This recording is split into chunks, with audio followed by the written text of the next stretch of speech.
अस्सलाम वालेकुम। तो वेब डेवलपमेंट की सीरीज़ में हम काफ़ी ज़्यादा आगे जा चुके हैं। हमने अपनी एचटीएमएल कंप्लीट कर ली है।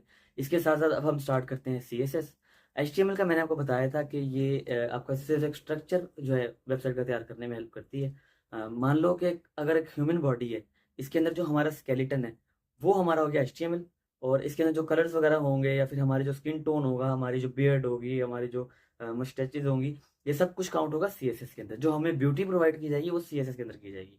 एक वेबसाइट का ये सिनेरियो होता है। तो अब सीएसएस का काम क्या है? अब सीएसएस ने हमने जो जो भी अपना स्ट्रक्चर तैयार किया है, अब उसका जो भी जो है ब्यूटी तैयार होगी, जो उसके अंदर कलरिंग एड्स होगी, जो बटन के अंदर हम इफेक्ट्स लगाएंगे, एनिमेशंस लगाएंगे, वो सब हम लगाएंगे सीएसएस की हेल्प से। तो मुझे तो बहुत मज़ा आया ये एचटीएमएल का कोर्स कंप्लीट करवा के। अब मैं सीएसएस की तरफ मूव ऑन कर रहा हूँ। मुझे उम्मीद है कि आप अपना इंटरेस्ट यूं ही बनाए रखेंगे और मुझे सपोर्ट करते रहेंगे। अब हम चलते हैं पीसी की तरफ और देखते हैं कि आज हम सीएसएस को हम कैसे लिंक कर सकते हैं और किन किन तरीकों से लिंक कर सकते हैं, और थोड़ा बहुत सीएसएस के बारे में आज पढ़ लेते हैं। तो चलते हैं कंप्यूटर पर। मैंने लेक्चर 7 के नाम से फाइल बना दी है अपनी। और आज हम देखते हैं कि हमने थोड़ा बहुत तो काम करना ही है ज़ाहिर है सीएसएस के अंदर। तो सबसे पहले सीएसएस हमने लिंक कैसे करनी है, तो यहाँ पे अगर मैं स्टाइल लिख के एंटर कर दूँ तो ये मेरी सीएसएस लिंक हो गई है। इसके 2 से 3 तरीके और भी हैं, लेकिन वो हम आगे पढ़ेंगे, अभी नहीं। क्योंकि अभी आप अपने इनिशियल स्टेज में, तो फिलहाल आप ये टैग यूज़ करके अपनी सीएसएस यूज़ करें, ज़्यादा मत करें। अब मैं यहाँ पे अगर लिख दूँ डिव, और डिव को मैं एक आईडी दे दूँ के नाम से, और मैं इसको एक क्लास दे दूँ पी के नाम से, तो ये इतना लंबा चौड़ा काम करने से अच्छा मैं एक शॉर्टकट यूज करता हूँ। मैं यहाँ लिखता हूँ div hash P dot C, enter करूंगा। हैश पी मतलब मेरी आईडी आ गई, डॉट सी करूंगा तो मेरी क्लास आ गई। अब ये शॉर्टकट्स होते हैं, ये शॉर्टकट्स आपको याद करने चाहिए ताकि आप अपने काम को बेहतर और जल्दी से जल्दी कर सकें।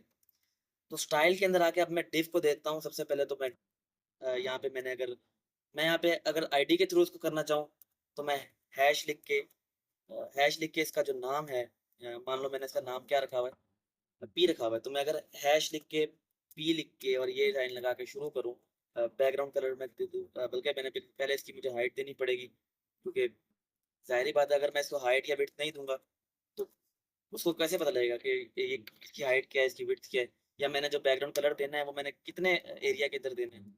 तो सबसे पहले मैं इसकी हाइट और विड्थ सेट कर दूंगा, और मैं जाके देख लेता हूँ मेरी हाइट और विड्थ। अच्छा, मैंने इसके अंदर बैकग्राउंड कलर नहीं लगाया अब तक, और मैं बैकग्राउंड कलर लगाता हूँ उसका एक्वा। अब मैं अगर देखता हूँ जाकर, तो ये मेरा एक बहुत छोटा सा एक बन चुका है। इसको मैं थोड़ा बड़ा कर लेता हूँ। यहाँ पे मैं 200 पिक्सल कर लेता हूँ उसके, ताकि ये थोड़ा बड़ा बन जाए और मुझे ये नज़र आए जो भी मैंने अपना काम किया हुआ है। अब अगर मैं देखता हूँ तो ये अब मुझे नज़र आ रहा है। लेकिन अब अगर मैं चाहता हूँ कि मैं इसको क्लास के थ्रू उठाना चाहता हूँ, तो मैं यहाँ पे किसी क्लास मैंने सी दी हुई थी, तो मैं यहाँ पे डॉट सी लिखता हूँ। देखता हूँ क्या ये अब भी काम करेगा। जी बिल्कुल काम करेगा अभी भी ये।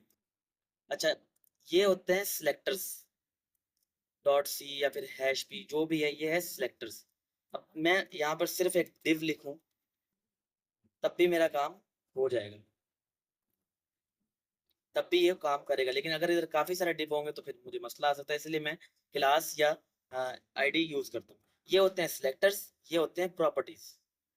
ये div मेरा सिलेक्टर है जिसमें मैंने काम करना है, और ये है मेरी प्रॉपर्टी, जो भी मैंने इस पे प्रॉपर्टी अप्लाई करनी है। अब ये होगी इसकी हाइट, ये होगी विड्थ, और ये हो गया बैकग्राउंड कलर, और मैं इसको एक बॉर्डर भी दे देता हूँ।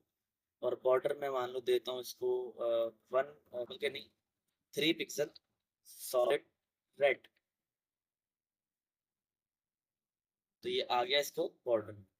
अब बॉर्डर क्या होता है, ये मैंने क्या लिखा है क्या नहीं लिखा मैं बताया था। 3 पिक्सल मैंने इसका बॉर्डर का साइज रखा है। सॉलिड मैंने सॉलिड कलर रखा है, मतलब कि मुझे कोई ग्रेडियंट्स वगैरह इसमें इस्तेमाल नहीं करने। सॉलिड 1 कलर मुझे इस्तेमाल करना है और वो है रेड। ये तरीका होता है बॉर्डर देने का। अब मैं आपको बताता हूँ कि मार्जिन और पैडिंग क्या होती है। मान लो मैं यहाँ पे लिखता हूँ कि अली डिवेलपर डिवेलपर, यहाँ पे आ गया अली डिवेलपर। अब अगर मैं इसको मार्जिन पैडिंग देता हूँ, पैडिंग टॉप मान लो मैं देता हूँ 40 पिक्सल, और अब मैं देखता हूँ तो इसको ये 40 पिक्सल की आ चुकी है। अब मैं देख लिखता हूँ पैडिंग लेफ्ट, वो मैं देता हूँ 20 पिक्सल। मैं नीचे देता हूँ पैडिंग राइट, वो भी मैं देता हूँ 20 पिक्सल। और अब मैं देखता हूँ पैडिंग, बॉटम रह गया, बॉटम वो भी मैं देता हूँ 10 पिक्सल। तो देखते हैं क्या हुआ। देखो यहाँ से भी इसको मिल गई, यहाँ से भी इसको मिल गई, ऊपर से इधर से सब हर जगह से इसको मिल गई पैडिंग।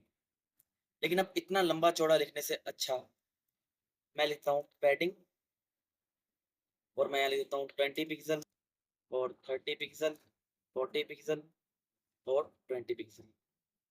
अब ये टॉप लेफ्ट राइट बॉटम सब में इसने ऑटोमेटिक यूं ही लगा दिए। देखो टॉप लेफ्ट राइट और बॉटम इसने ऑटोमेटिक ही सेट कर दी है। ठीक है। अगर मैं चाहता हूँ कि यार मैंने हर जगह पर सिर्फ एक ही पैडिंग देनी है, मान लो मैंने 50 पिक्सल देनी है लेफ्ट राइट टॉप बॉटम हर जगह पे, तो मैं यहाँ पे अगर सिर्फ 50 पिक्सल एक बार लिखूंगा तो ये इसको ऑटो सेट कर देगा ऊपर नीचे हर जगह से। अब इसकी विड्थ और हाइट में फर्क है तो इसलिए ये आ रहा है, लेकिन ये हर जगह से इसने उसको पैडिंग दे दी है। अब अगर मैं आपको बताता हूँ कि मार्जिन क्या होती है, मार्जिन को हम कैसे यूज करते हैं और मार्जिन का क्या काम होता है, ये चीज बताने के लिए मुझे आपको लेके जाना पड़ेगा पावर पॉइंट में। अब मान लो ये मेरा कंटेंट है और ये इसके अंदर की जो है जो उसकी मार्जिन है ये। अगर मैं इसके अंदर पैडिंग इंक्रीज करूंगा तो इसकी ये जगह बढ़ेगी, ये जगह इसकी इंक्रीज होगी, जो इसके बॉर्डर और कंटेंट के बीच का एरिया है वो इंक्रीज होना शुरू हो जाएगा। लेकिन अगर मैं कहता हूँ कि यार मार्जिन क्या होती है, मार्जिन मैंने कैसे लगानी है, तो मैं अगर इसको यहाँ पे रखता हूँ और मैं लगाता हूँ मार्जिन टॉप से, तो टॉप से मैं लगाऊंगा तो ये ऊपर से यूं इंक्रीज हो जाएगा, जो ऊपर वाला कंटेंट होगा और मेरा नीचे वाला कंटेंट होगा उसके बीच की जो स्पेसिंग होगी वो कहलाएगी मार्जिन। मजीद इसको समझने के लिए मैं आपको यहाँ पे इंस्पेक्ट करके दिखा देता हूँ। ये मेरा कंटेंट है, यहाँ पर कलर चेंज होगा, यहाँ पर फोकस कीजिएगा, ये मेरा कंटेंट है, ये इसकी जो है मार्क पैडिंग है जो कि 50 50 50 लगी हुई है हर जगह से, यहाँ पे आप पढ़ भी सकते हैं। और ये इसका बॉर्डर मार्जिन, पैडिंग और बॉर्डर के बीच में जो स्पेस आया वो आया पैडिंग के थ्रू। लेकिन यहाँ पे अगर मैं लगा देता हूँ एक मार्जिन भी, मैं अगर देता हूँ मार्जिन भी मैं लेफ्ट राइट सारी लगा देता हूँ और यहाँ पे भी लिखता हूँ 100 पिक्सल।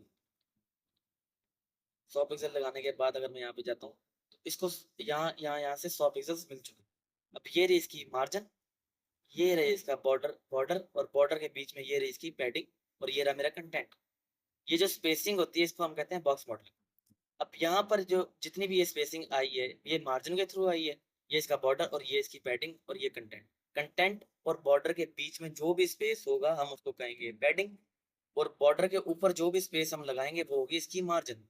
मुझे उम्मीद है आपको समझ आया होगा आज का लेक्चर। आज के लेक्चर में बस इतना ही। मजीद हम जब पढ़ेंगे तब आपको मुझे उम्मीद है कि बेहतर समझ आ जाएगा, और इंशाल्लाह हम जल्द इसको कंप्लीट करने की देखेंगे कि हम कंप्लीट कर दें। मिलते हैं आपसे नेक्स्ट वीडियो में, तब तक के लिए अपना बहुत बहुत ख्याल रखिएगा। चैनल को अगर आपने सब्सक्राइब नहीं किया तो चैनल को सब्सक्राइब कर दें यार, सब्सक्राइबर्स बहुत ज़रूरी हैं, मुझे मोटिवेशन चाहिए ताकि मैं ऐसा ही कंटेंट बनाता रहूँ। मिलते हैं आपसे नेक्स्ट वीडियो में, तब तक के लिए अल्लाह हाफिज़, अपना बहुत बहुत ख्याल रखिएगा और मेरे चैनल को सपोर्ट कीजिएगा। Peace out.